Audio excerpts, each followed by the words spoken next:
Hello everybody, welcome back to the channel, and in today's video we'll be going over the Ruger Mark IV 2245 Lite with the Tandemkross Compensator. Norma's instantaneous.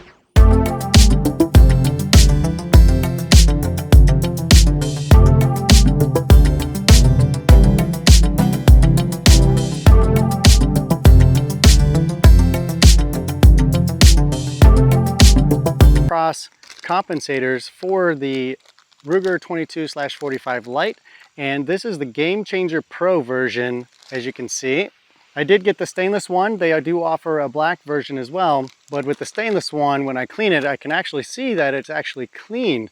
But they both come with this proprietary coating for easy cleaning, so you could probably do that with the black or this as well. But at the end of the day, if I can visually see that it's nice and shiny and silver, then I know it's clean. I also decided on this compensator from Tandemkross because it's got the 45-degree vents for visibility and control, so that when you shoot, all of the gases are redirected in a 45-degree angle away from the sight so that you can see them better. So we'll try and see if that actually works. I'm going to mount a camera right here, and you'll actually see what I'm seeing to see if that's actually true or how well it even matters. There are some other good compensators out there as well. I've heard good things about the Mad Max, I think it is. However, none of those are in stock. So what am I going to do? I have a competition coming up. I really wanted to get a compensator, so this was it. So the shooting test that I'd like to do actually would be without the compensator first, and we'll shoot a couple different types of ammunition. This is the Federal Auto Match. You can pick this up really cheap at Walmart, and it's got a muzzle velocity of 1,200 feet per second. So it's kind of on the high side or standard size. I saw some other ones that I have at home with a little bit more than 1,200. This is also this Norma TAC 22 is my ammunition that I like to use in competition, and it's got a slower muzzle velocity of 1,083. So I'd like to try both just to see how they compare. We'll also be using the Mantis X10 on the magazine to actually see the numbers on the recoil as well. So we'll have a combination of visual and data to back that up just to see what the recoil is like on both the compensated and uncompensated ammunition. So I'll plan to shoot 10 rounds in every combination just to see what kind of consistent results that I can get.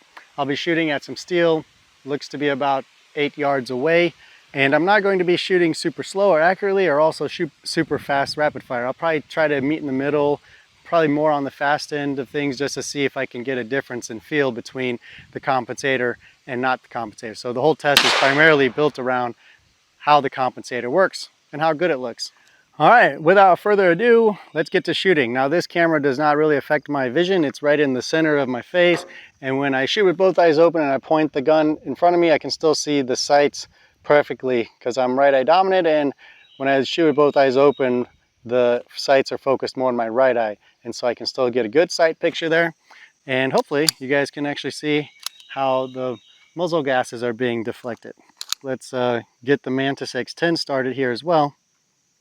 Recoil meter, maybe you guys can see it, but we're going to be focusing on muzzle rise, recoil width, and recoil angle, not necessarily the recoil recovery time. All right, so this is the Federal Ammunition, no compensator, and let's see how it goes.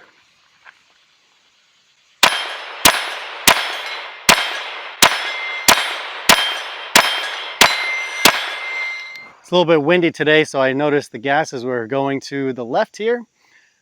And let's go take a look at target while we look at this data here. So there you can see it. I'm trying to focus there in the middle there. Not too bad of groups. I'll take a picture of this. Let's look at the muzzle rise real quick. 0, 0. Don't know if, see, that's why I want to take 10 shots. I don't know if some of those are outliers. We'll probably try to ignore them. So we had 4.8, 5.56, 0 again, 5.45, 0, 0, 0, 0, 5.43. So I don't know why I had a few zeros there in the muzzle rise. I mean, there's got to be some muzzle rise, right? Recoil width also 0 when I had a 0 rise. But overall, the recoil widths are super small, just about 3 degrees, 4 degrees there. And you can see the angles. But I'll put this also in a table, and then we can analyze all the results at the end, okay? let's load up the Norma ammunition really quick. Now this ammo is a little bit slippery, more slippery or greasier or whatever you want to call it. And they say it's for better feeding. We'll see if that actually helps me out or if it gums up a gun like the 22. Now the target did move on me while I was shooting because this block of wood is a piece of crap. So that probably affected a little bit of the shots.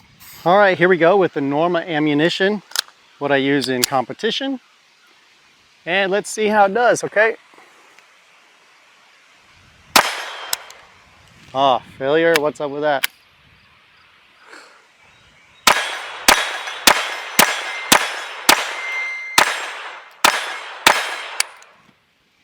Now see, that target is bouncing all over the place, so when I'm aiming at something, it's actually turned to the left, making my shots look like crap.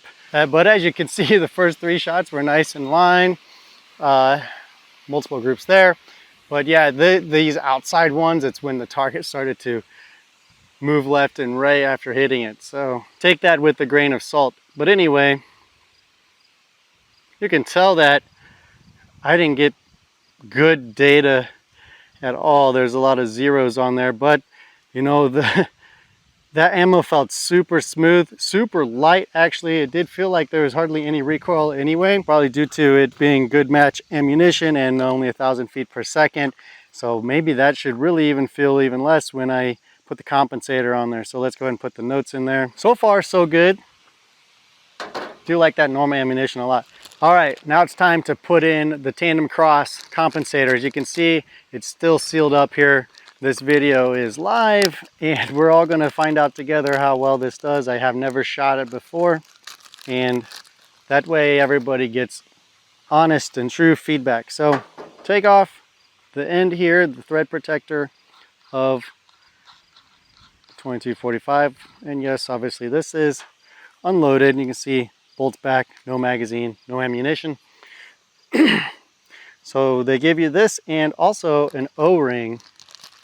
I'm going to leave this wavy washer, I guess the wavy kind of lock washer that already came with it. So I'm going to leave this wavy washer that came with the gun on there, wavy lock washer, put this O-ring over it, and then the compensator. They say that it's specifically made for this gun where when you tighten it down, your vents should be up at the top, but right now they're at the bottom. And I can't really hand tighten that anymore, so let's back it up a little bit. Let's check real quick if I take out the wavy washer how it works or how much better it seats in there, okay? And if it does, then okay, no more wavy lock washer. Just use the O-ring that was provided by Tandemkross. Actually, that might be better because I was able to get it just nearly tight when I cinched it down. So let's do it without the lock washer and see how it goes, okay? Actually, I mean, there's no real directions on here anyway. Also, I'll give you a nice sticker. Got around in the chamber of the Federal Ammunition. Higher velocity. Let's see what happens.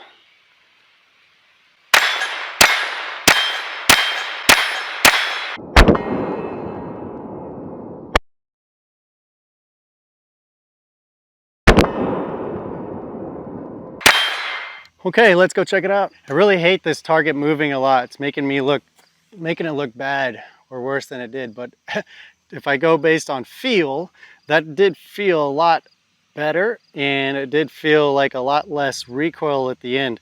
So looking by the numbers, 0, 0, lots of zeros on the muzzle rise. Maybe it's just less than 1 degree and you really can't even pick it up. Some recoil width issues. But we'll try to handle this visually, I guess, if I can't really get any good data. All right, loaded up with 10 rounds of Norma. Now this shot really light, really smooth without the compensator. So with the compensator, maybe it'll feel like a BB gun, I don't know. But now I am expecting a lot with that compensator with even softer shooting ammunition. I'm just going to shoot at this other target over here, just because I hate having that target move around so much. I'll try to aim for that bolt. That'll be a good reference point. All right, Norma ammunition, 10 rounds with the Tandemkross compensator on there. Look at that failure. Can't be the ammo. I shot this ammo really good with another gun, so.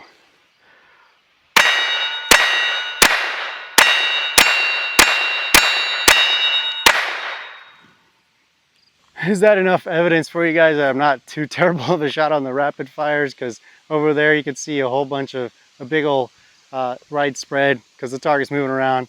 But here you can actually see a nice tight group. Judging by what I see here, still got some zeros, so hopefully we pick this up visually.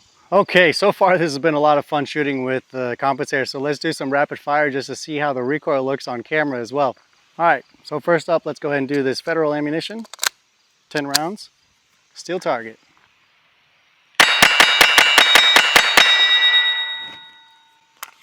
Nice. Pops like popcorn.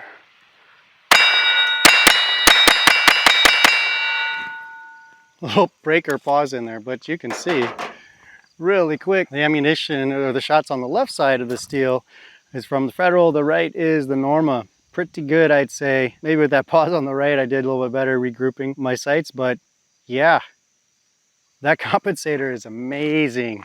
Compensator is so good, guys. Here's the data that I was able to gather from the Mantis X10.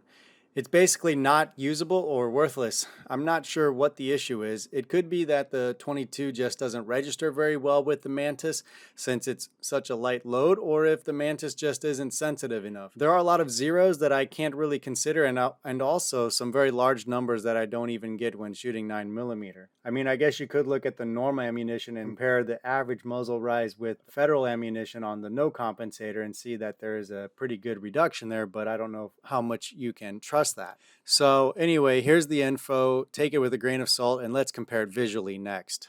So here's some comparison with and without the compensator. As you can see here in the freezed frame, the 22LR still gives some recoil even though it is light, but even that light of a recoil is minimized even more with the compensator. So the Tandemkross did a very good job here. It shoots a lot softer and also flatter. And by the way, this ammunition was the higher velocity Federal ammunition that I was using. And I'll go ahead and just let the next clips play. That was a lot of fun, guys. So let's take a look real quick. Here's the compensator. Starting to get a little dirty a little bit. I think, what was that about? That's 70 rounds so far through the compensator. And yeah, I don't know if you can see it in there. It's getting a little dirty, but what do you expect, right? But it should be easy to clean, very easy to clean. The stainless is still nice and shiny. But I'm really loving this compensator, guys. This compensator is so awesome. I don't really notice any of the gases right in my line of vision. And this thing is really reducing the muzzle rise. I mean, 22s don't really have much, they say, right? But this really reduces it even less than what you feel. So go ahead and pick one of these up, guys. You won't be disappointed. And I think you're going to love it a lot. If you guys like this video or have any questions about this compensator, please leave them in the comments. Subscribe to this channel, and if you like this video, click like. If you don't like it, click that thumbs down button twice. We'll see you in the next video.